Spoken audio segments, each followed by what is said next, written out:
سارے صحابہ مل کے آئے، کہنے لگے عمر فاروق سے کہنا ہے نبی پاک کے زمانے میں تو ظاہراً غربت تھی، ابو بکر کے دور میں بھی غربت تھی، اب تو بڑا مال ہے،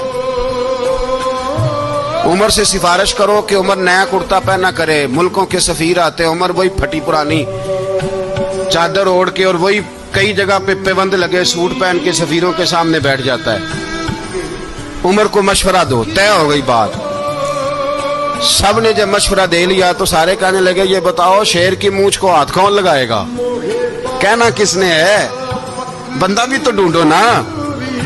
میں کہا جناب میرا یہ خیال ہے کہ مولا علی شیر خدا کہیں گے، کیونکہ جس شخص کی عمر کو سب سے زیادہ حیا کرتے دیکھا وہ شیر خدا مولا علی ہے رضی اللہ تعالی علی کہیں گے، اس لیے کہ جناب علی تو کئی دفعہ جب گفتگو کرتے تھے تو حضرت عمر چپ کر جاتے تھے اور فرماتے تھے علی نہ ہوتا تو میں ہلاک ہو جاتا، تو کہا علی سے کہو، جناب علی شیر